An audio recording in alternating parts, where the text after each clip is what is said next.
उपरचक सदीनामा की ओर से आ गई हूँ लेकर दिनांक 31 अगस्त 2024 का संपादकीय लेकर, जिसका शीर्षक है पैसा दो पैसा का, पैसा दो पैसा ज्ञान, जिसे लिखा है हमारे संपादक महोदय जितेंद्र जितांशु जी ने।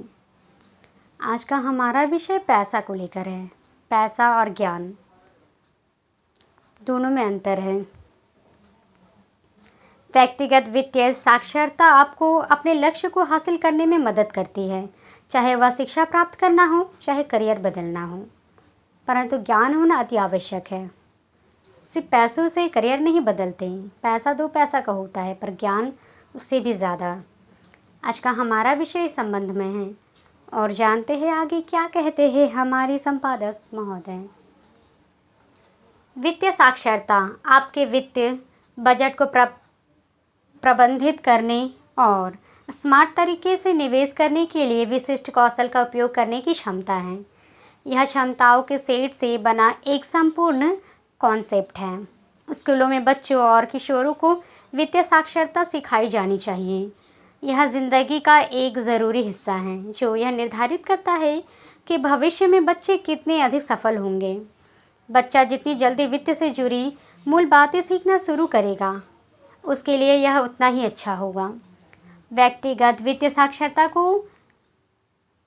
साक्षरता आपको अपने लक्ष्य को हासिल करने में मदद करती है, चाहे वह शिक्षा प्राप्त करना हो, अपना करियर बदलना हो, किसी यात्रा पर जाना हो, समय से पहले पेंशन पर जाना हो आदि।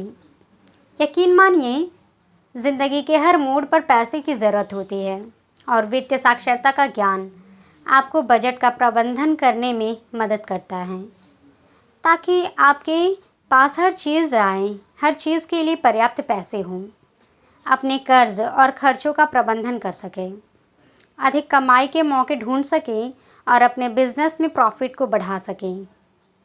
वित्तीय साक्षरता, फाइनेंशियल लिटरेसी की परिभाषा।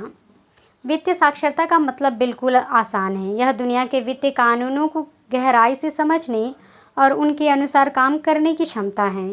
यह एक आत्मनिर्भरता अर्थशास्त्र के क्षेत्र में अपने ज्ञान को सुधारने और सिखाने और सीखने की क्षमता, अपने ज्ञान को निरंतर बढ़ाने की इच्छा, किसी भी जगह निवेश करने या फ़ायदेमंद लोन लेने के लिए सभी तरह के डर को दूर करता है। वास्तव में वित्तीय साक्षरता में बड़ी संख्या में घटक होते हैं जो आपको अपने पैसों को सफलतापूर्वक प्रतिबंधित करने और इसके ज़रिए निष्क्रिय आय अर्जित करने में मदद करते हैं। बचत, प्रॉपर्टी, बजट तैयार करना, टैक्स और पेंशन, इंश्योरेंस, बिलों का भुगतान और पढ़ाई की फीस, कार की खरीद और बड़ी दूसरी चीज़ों की खरीदारी वित्तीय साक्षरता से जुड़े मेन टॉपिक हैं। अधिक विकसित टॉपिक जिनके बारे में प्रत्येक व्यक्ति को जानना ज़रूरी है: निवेश करना, पैसिव इनकम अर्जित करना और फिक्स्ड डिपॉजिट, लोन और दूसरे उधारों के साथ काम करना इन टॉपिक में शामिल है। कभी कभी वित्तीय साक्षरता प्रोग्राम में अपने बिजनेस के वित्त का प्रबंधन करना और उन स्कैमर्स का सामना करना शामिल होता है जो आपका पैसा चुराना चाहते हैं। जब भी आप कहीं मनी मैनेजमेंट लिखा हुआ देखते हैं तो तुरंत आपके दिमाग में वित्तीय साक्षरता का उपयोग करने का कौन सा उदाहरण आता है? इनकम के कई स्रोत, अच्छी नौकरी, निवेश करने की क्षमता और उससे लाखों कमाना। पहली नज़र में यह जैसी लगती है, असल में उसकी तुलना में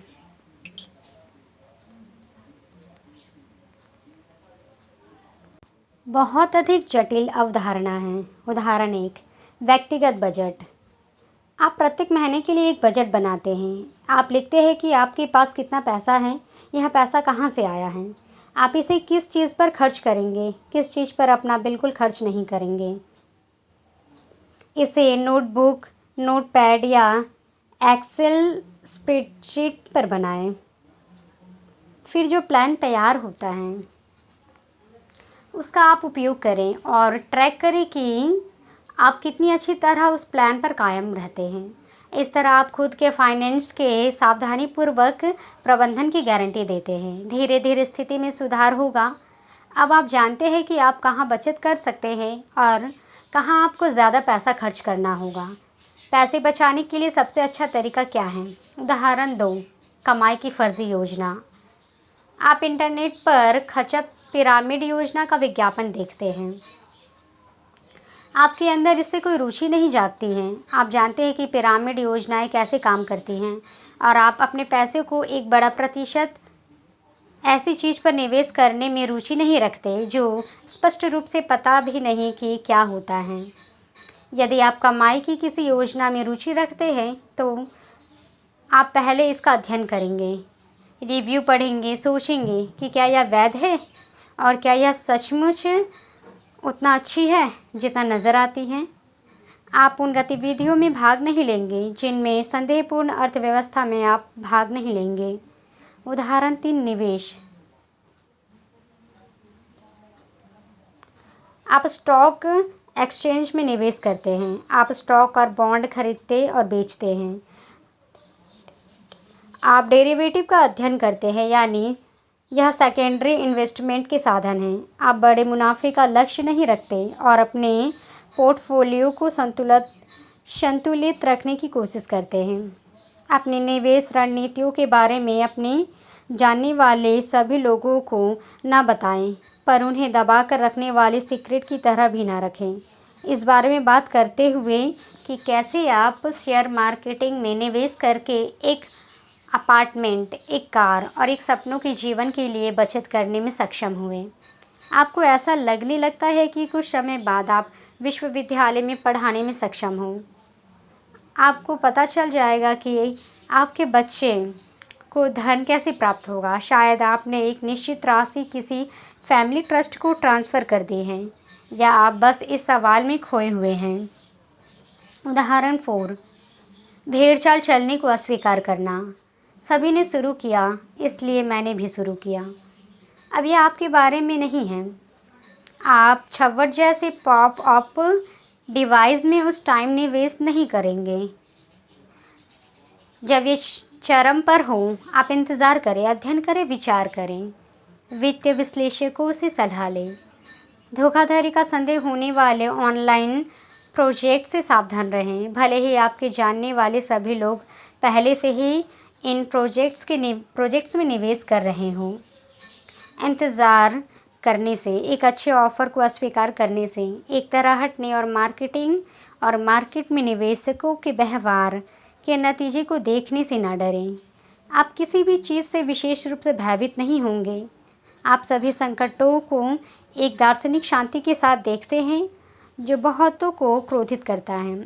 इसकी बदौलत आप हमेशा लॉन्ग टर्म का हिस्सा होते हैं। शाबार। http://lecturia.com